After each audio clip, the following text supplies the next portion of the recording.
Hello and welcome to Achiever Site. Today we are going to take chapter number 5 of class 11 psychology और इसमें से आज जो हम टॉपिक्स ले रहे हैं they are box 5.2, 5.3 and 5.4 जिसमें कि divided attention, span of attention and the last one is ADHD which is a disorder. इसके बारे में हम आज बात करेंगे. ये जो टॉपिक्स हैं शॉर्ट क्वेश्चंस की फॉर्म में एग्जाम्स में पूछे जाते हैं, आपके क्वेश्चन पेपर में आते हैं ये टॉपिक्स.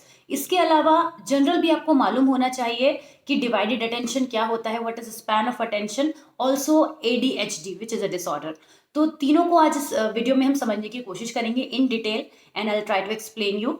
तो सबसे पहले हम लेते हैं divided attention. And before I start this topic divided attention I would like to tell you again, I would like to remind you जो आप ऑलरेडी पढ़ चुके हैं कि जो अटेंशन होता है वो कई टाइप्स का होता है, जिसमें हमने अभी तक जो डिस्कस किया है वो है selective attention and sustained attention.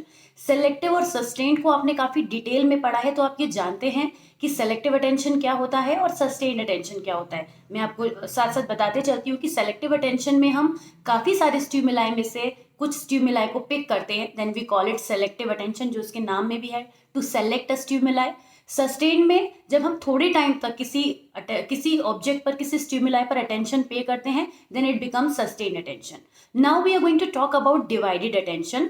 Divided attention जो है वो भी अटेंशन का एक टाइप ही है और बाकी दो की तरह से इसके नाम से भी इसको बहुत इजीली समझा जा सकता है. इसका नाम है डिवाइडेड अटेंशन. दैट मीन्स जहां पर अटेंशन डिवाइड हो रहा है, जहां पर हम मल्टीटास्किंग हो रहे हैं, जहां पर हम एक से ज्यादा स्टिमुलाई पर अपना अटेंशन पे कर रहे हैं, तो उस अटेंशन को हम कहते हैं डिवाइडेड अटेंशन. यानी जब हमारा एक से ज्यादा एक्टिविटीज में इंगेज होने की वजह से अटेंशन डिवाइड हो जाता है, तो उस अटेंशन को हम बोलते हैं डिवाइडेड अटेंशन. डिवाइडेड अटेंशन एक ऐसा अटेंशन होता है जो हम लोग डेली लाइफ में बहुत ज़्यादा करते हैं, बहुत ज़्यादा इसका यूज़ होता है अटेंशन का. ये नेचुरली होता चला जाता है. मोस्ट ऑफ द टाइम हमें नहीं पता होता कि हम डिवाइडेड अटेंशन को पे कर रहे हैं, बट हम एक साथ कई सारे टास्क करते हैं. और इसका सबसे ज़्यादा अच्छा एग्जाम्पल हो सकता है कि आप अपना मोबाइल जब यूज़ करते हैं, फ़ोन यूज़ करते हैं, उसके साथ साथ आप कोई ना कोई एक्टिविटी कर रहे होते हैं, कुछ ना कुछ आप वर्क साथ में साइमल्टेनियसली कर लेते हैं. जैसे कि आप अपने फ्रेंड्स से फोन पर बात करते करते कोई दूसरा वर्क कर लेते हैं, तो यहाँ पर आपका अटेंशन जो है वो डिवाइड हो रहा होता है और दोनों ही चीजों पर आप ध्यान दे रहे होते हैं. ऐसा नहीं होता है कि आप अगर फोन पर बात कर रहे हैं तो आपका वर्क गड़बड़ हो जाए, या आप वर्क कर रहे हैं तो फोन पे बात ना सुने. अगर ऐसी स्टेज है कि अगर आप किसी एक ही चीज पर ध्यान दे पा रहे हैं तो वो डिवाइडेड अटेंशन नहीं होगा. दैट मीन्स आप किसी एक पर्टिकुलर टास्क पर ही फोकस करे हुए हैं. इसके अलावा हम जब रास्ते में चलते हैं और हम फोन चलाते हैं, मैं फोन का एग्जांपल ज्यादा इसलिए ले रही हूँ क्योंकि हमारी जो जनरल लाइफ में है इसमें हम सबसे ज्यादा यही एक काम करते हैं, जिसमें हम फोन के साथ साथ अपने मोबाइल फोन के साथ साथ और भी सारे टास्क परफॉर्म कर लेते हैं. But that's not it. हम लोग जब कार ड्राइव करते हैं तो आपने कई बार नोटिस किया होगा लोगों को कि वो कार ड्राइव करने के साथ साथ कोई और दूसरा वर्क भी कर लेते हैं. जैसे कुछ लोग कार ड्राइव करने के साथ साथ स्मोक कर रहे होते हैं. तो these are the two different task जो वो एक ही साथ परफॉर्म कर रहे होते हैं. इसमें वो दोनों पर ही ध्यान देते हैं. ऐसा नहीं है कि वो स्मोक करते हैं तो स्मोक के साथ साथ अपनी फिंगर बर्न करा लेते हैं, ऐसा भी नहीं होता है. ना ही ऐसा होता है कि वो स्मोक करने की वजह से उनका एक्सीडेंट हो जाता है. कुछ केसेस में जब ये चीज़ ज़रूरत से ज़्यादा हो जाती है, या मान लीजिए जब हमारा टेंशन एक से दूसरी चीज़ पे डेविएट हो जाता है, तो हमारा जो दो में से एक टास्क है वो गड़बड़ हो जाता है. इसीलिए कहते भी हैं कि जब हम ड्राइव कर रहे होते हैं तो फ़ोन पर बात नहीं करनी चाहिए, क्योंकि हमारा अटेंशन जब डिवाइड होने की जगह पर एक ही तरफ चला जाता है तो एक्सीडेंट हो जाता है या फिर कोई भी प्रॉब्लम इस तरह की हो जाती है. तो डिवाइडेड अटेंशन हर उस एक्टिविटी में नोटिस किया जा सकता है जहां पर हम एक से ज्यादा टास्क को परफॉर्म कर रहे होते हैं. Most of the time, in most of the cases, हम दो से ज्यादा टास्क में अपना अटेंशन नहीं पे कर पाते हैं. तो जो डिवाइडेड अटेंशन होता है, ये दो ही सिचुएशन में हम दो ही टास्क में डिवाइड कर पाते हैं. हम ये नहीं कह सकते कि हम एक साथ 3 टास्क कर सकते हैं. टू सम एक्सटेंट हो सकता है, बट वो बहुत लॉन्गर पीरियड के लिए नहीं होगा. 2 टास्क जो है वो लॉन्गर पीरियड के लिए हो सकते हैं, लेकिन 3 टास्क लॉन्गर पीरियड के लिए नहीं हो सकते कि आप एक वर्क कर रहे हैं, दूसरा कर रहे हैं और तीसरा भी कर रहे हैं. तो जैसा प्रैक्टिकली पॉसिबल नहीं होता. तो फिर जब 3 के ही हम 3 पर ही ऐसी बात करें तो जाहिर सी बात है हम 4-5 तक तो जा ही नहीं सकते. तो इस तरीके से डिवाइडेड अटेंशन में पर्सन जो होता है वो मल्टीटास्किंग हो जाता है. अगर डिवाइडेड अटेंशन की कुछ कैरेक्टरिस्टिक्स की बात करें तो एक तो ये अनकॉन्शियसली होता है. हम इंटेंशनली नहीं करते, हम कर सकते होते हैं, हमें लगता है हम कर पाएंगे तो हम करते चले जाते हैं, पर हम ऐसा नहीं होता कि हम प्लान कर लेते हैं कि हम ऐसा करेंगे और हमारा जो अटेंशन रहेगा वो दो तरफ रहेगा, ऐसा कुछ प्लान नहीं होता। इसके अलावा इट अकर्स विदाउट इंटेंशन, जो मैंने अभी चीज बोली आपको, अनकॉन्शियसली होता है, एक कैरेक्टरिस्टिक हो गई, विदाउट इंटेंशन होता है। और तीसरी कैरेक्टरिस्टिक डिवाइडेड अटेंशन की ये है कि it takes very little thought processing, बहुत ज्यादा हमें डीप थिंकिंग नहीं करनी पड़ती किसी भी काम को करने के लिए। हम बहुत कंफर्टेबल होते हैं उन दोनों टास्क को परफॉर्म करने में या अपने अटेंशन को डिवाइड करने में, तभी हम इसको कर पाते हैं। तो बहुत ज्यादा हमें अपने माइंड पर जोर नहीं देना होता है कि हमें ये भी करना है, हमें ये भी करना है। This can not happen. अगर ऐसा हो रहा है तो हमारा जो माइंड है वो किसी एक जगह पर ज्यादा फोकस हो जाएगा डीप थिंकिंग की वजह से, और डिवाइडेड अटेंशन की कैटेगरी वहां पर नहीं आ पाएगी। तो डिवाइडेड अटेंशन बहुत ईजी है, समझ में आ गया होगा आपको कि divided attention is a kind of attention that takes place when we become multitasking और we try to perform more than a task. when we try to perform more than one task, when we pay attention to both the activities equally, दोनों जो हमारे task हैं जब उन पे equal attention पे करने लगते हैं, then we can say that we are paying the divided attention, और the divided attention is being used in both the situations. So this is how you can understand divided attention. अब हम next बात करते हैं span of attention की। You must have heard this statement most of the time, in a very short span of time. I did this thing in a very span of like this, you must have heard. तो span का meaning ही वही होता है कि हम एक particular time में, एक पर्टिकुलर फ्रैक्शन ऑफ टाइम में जब कितने टास्क हम परफॉर्म कर पाते हैं, क्या क्या टास्क हम परफॉर्म कर पाते हैं, उसको हम बोलते हैं स्पैन ऑफ अटेंशन। यहाँ पे टास्क का मतलब क्या है कि हमने कितने स्टिमुलाई पर अपना अटेंशन पे किया। तो हम ये कह सकते हैं कि स्पैन ऑफ अटेंशन क्या होता है, बेसिकली जब हम किसी एक सर्टेन टाइम में ज्यादा से ज्यादा अटेंशन पे कर पाते हैं, ज्यादा से ज्यादा स्टिमुलाई पर अपना ध्यान दे पाते हैं, हम इसे बोलते हैं span of attention. It is a very general and a very simple thing, इसमें कुछ इतना कॉम्प्लिकेटेड नहीं है that you have to give so much of attention. तो the number of objects one can attend to at a particular time is called span of attention. ये इसकी definition हो जाएगी सिंपल, अगर हम स्पैन ऑफ अटेंशन की definition की बात करें। इसके अलावा हम इसको परसेप्चुअल स्पैन भी बोलते हैं। ऐसा हम क्यों बोलते हैं? बिकॉज एक स्पैन ऑफ टाइम में, एक स्पैन में, हम शॉर्ट पीरियड में क्या परसेप्शन फॉर्म करते हैं, कितने परसेप्शन हम फॉर्म कर लेते हैं, किस तरह से हम परसेप्शन फॉर्म कर लेते हैं, इसी वजह से इसको हम परसेप्चुअल स्पैन भी कहते हैं। ये भी इसका एक नाम है स्पैन ऑफ अटेंशन का। सो this is how you can understand span of attention also. I hope आपको क्लियर हो गया होगा। आगे बढ़ते हैं और अब हम बात करेंगे ADHD। Let me first of all tell you its full form and then explain you its full form. सबसे पहले तो ADHD stands for attention deficit hyper activity disorder. देखिए इसका जो नाम है that you can see on your screen, attention deficit hyper activity disorder. तो अगर इसके नाम को अच्छे से समझे तो बहुत कुछ इसमें से समझ में आ जाएगा हमें। सबसे पहले कि यहाँ पे अटेंशन जो है उसकी डेफिशिएंसी रहती है। इस डिसऑर्डर में जो भी पर्सन सफर करता है, कौन करता है वो मैं अभी आपको बताऊंगी। तो ये जो डिसऑर्डर है इसमें अटेंशन की डेफिशिएंसी रहती है, और जो पर्सन है जो भी इस डिसऑर्डर से सफर करता है वो हाइपर एक्टिव रहता है।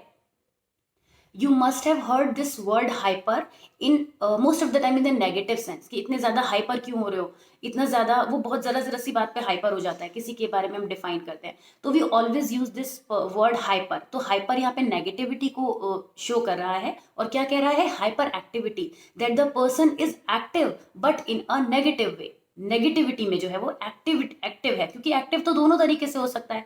कोई बच्चा जो है वो बहुत अच्छे से किसी भी टास्क को परफॉर्म करता है या अटेंशन पे करता है, अपनी एक्टिविटी को अच्छे से करके दिखाता है, तो वो एक्टिव हो सकता है। But the hyper active word is itself showing here that the child who is suffering from this disorder is hyper active, right? यानी नेगेटिवली वो बहुत ज्यादा एक्टिव है। चीजें तो वो एक्टिवली कर सकता है लेकिन नेगेटिव वे में, और इसके साथ साथ उसमें अटेंशन की डेफिशिएंसी भी है। तो काफी कुछ आपको इसके वर्ड्स इस पूरे फुल फॉर्म से ही पता चल गया कि क्या होता है ADHD। अब हम बात करते हैं कि ये होता किसे है। ये जो डिसऑर्डर है ये मोस्टली चिल्ड्रन में देखा जाता है, बच्चों में, छोटे बच्चों में ये चीज ज्यादा नजर आती है, specially in the childhood. Childhood की जो एज होती है, आपने चैप्टर 4 में पढ़ा है कि चाइल्डहुड की जो एज होती है उसमें कितने जो बच्चा होता है वो फिजिकली कितना एक्टिव होता है। ऐसे बच्चे जो इस एज में अच्छे खासे इंटेलिजेंट होते हैं, यहाँ पे अच्छे खासे इंटेलिजेंट वर्ड यूज करने का क्या मतलब है कि उनके इंटेलिजेंस लेवल में कमी नहीं होती है।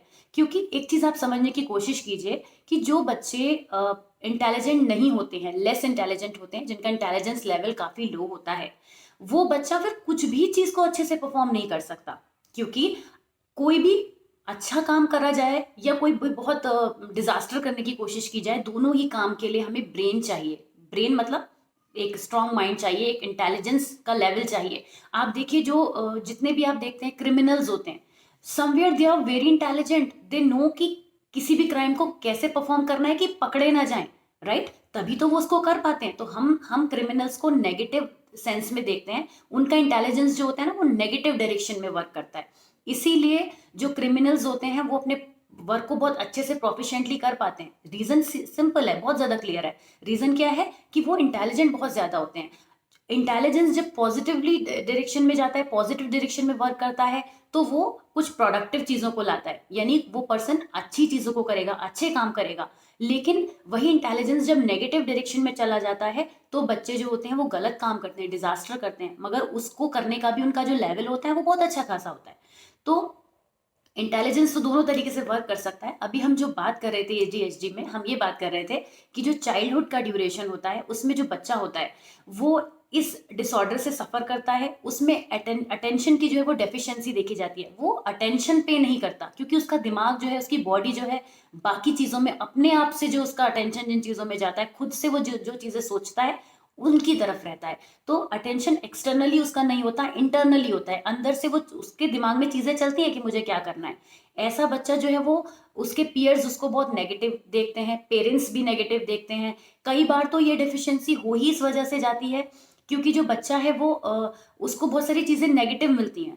कभी अपने पेरेंट्स का लव और अफेक्शन नहीं मिलता, टीचर्स से बहुत डांट मिलती है, पीयर ग्रुप में वो एडजस्ट नहीं हो पाता, तो इस वजह से भी ये डिसऑर्डर हो जाता है। तो उसका अटेंशन क्या होता है, फिर नेगेटिव चीजों में ज्यादा जाने लगता है। तो ये एक चीज है, एक प्रॉब्लम है जो हम चाइल्डहुड के ड्यूरेशन में ये डिसऑर्डर बच्चों में पाया जाता है। अगर हम बात करें कि ये डिसऑर्डर होता क्यों है, रीजंस क्या है कि ये डिसऑर्डर हो जाता है, तो जैसे मैंने कुछ चीजें आपको भी बताई, कुछ सोशियो एनवायरमेंटल फैक्टर्स होते हैं, जैसे बच्चे को प्रॉपर केयर ना मिलना, अटेंशन ना मिलना, प्यार ना मिलना, घर में फैमिली में रिस्पेक्ट ना मिलना, या उसको कभी कभी उसकी पुअर परफॉर्मेंस जो होती है कुछ चीज़ों में वो उसको नेगेटिवली मोटिवेट कर देती है, तो वो इस वजह से भी डिस्करेज हो जाता है। बहुत सारे रीजंस हो सकते हैं। इसके अलावा फूड कलरिंग भी एक ऐसा रीजन है जो देखा गया है, जो बच्चे जो है वो डाइंग फूड, डाइड फूड जो होता है, जो फूड में जो कलर होता है, इस तरीके के फूड का कंजम्पशन करने से भी जो ये प्रॉब्लम है ये होती है। बायोलॉजिकली अगर हम इसे देखें तो ये एक रीजन हो सकता है, but later on you will get to know कि ये बहुत बड़ा मेजर रीजन नहीं होता है। To some extent it has been accepted that food colouring is also one of the reason, जो डाई फूड होता है उसकी वजह से भी ये डिसऑर्डर कभी कभी देखने को मिलता है। अब हम बात करते हैं कि ये जो डिसऑर्डर है इसको ठीक कैसे कर सकते हैं।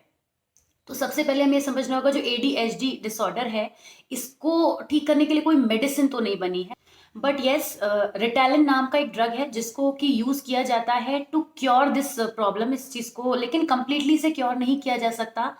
क्योंकि ये बिहेवियरल डिसऑर्डर है, जो एडीएचडी है वो एक बिहेवियरल डिसऑर्डर है, और कभी भी किसी बिहेवियरल डिसऑर्डर को किसी भी मेडिसिन से ठीक नहीं किया जा सकता। उसमें जो पर्सन है जो कि उस बिहेवियरल डिसऑर्डर से सफर कर रहा है, उसकी खुद की विल पावर की बहुत जरूरत होती है, उसके आसपास के लोगों की सपोर्ट की बहुत जरूरत होती है। जैसे कि आप देखिए कि अगर कोई पर्सन डिप्रेशन में है तो केवल मेडिसिन उसका डिप्रेशन दूर नहीं कर सकती, यहाँ तक कि साइकोलॉजिस्ट, साइकियाट्रिस्ट जिसके पास भी वो जाता है अपने प्रॉब्लम को लेकर, वो उसको बहुत सारी चीजें चेंज करने के लिए कहते हैं, एनवायरनमेंट चेंज करने के लिए कहते हैं, हैबिट्स चेंज करने के लिए कहते हैं, क्योंकि कोई भी मेडिसिन पूरी तरीके से आपकी प्रॉब्लम को, बिहेवियरल प्रॉब्लम को तो स्पेशली ठीक कर ही नहीं सकती, क्योंकि बिहेवियरल प्रॉब्लम को सिर्फ कंट्रोल करने की कोशिश की जा सकती है। तो बिल्कुल इसी तरीके से एडीएचडी में भी जो रिटैलिन नाम का जो ड्रग है वो आपकी प्रॉब्लम को, आपके बिहेवियर को, आपकी बॉडी के हार्मोन्स को मेंटेन करके, यानी कि हम बच्चे की बात कर रहे हैं, उस चाइल्ड के हार्मोन्स को मेंटेन करके उसको एक लेवल पर लाने की कोशिश करता है। But along with that it is advised by every doctor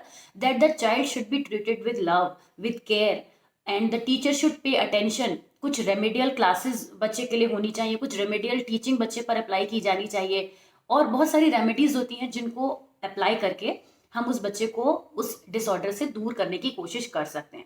लेकिन ये भी एक टाइम लिमिट में की जानी चाहिए। अगर ये टाइम बढ़ता जाता है, बच्चा एडोलेसेंट की एज में आता जाता है, तो ये चीजें फिर कंट्रोल करनी और डिफिकल्ट होती चली जाती हैं। तो ये जो एक डिसऑर्डर है इसको इस स्टेज में ही अगर हम कंट्रोल कर लें तो बहुत सारी चीज़ों से हम गेट रिड ऑफ हो सकते हैं। तो ADHD is one of a disorder जिसको हमने डिटेल में समझा और बाकी 2 टॉपिक्स भी हमने समझे। लेकिन अगर अभी भी आपको कोई डाउट है जो आपको नहीं समझ आया इन तीनों टॉपिक्स में, then please drop your comments in the comment section below. I will try to help you. और ये चैप्टर हम कंप्लीट कर चुके हैं। इसका कोई भी वीडियो जो आप देखना चाहते हैं, I will be posting the in the description box. I'll be posting all the related links and all these things.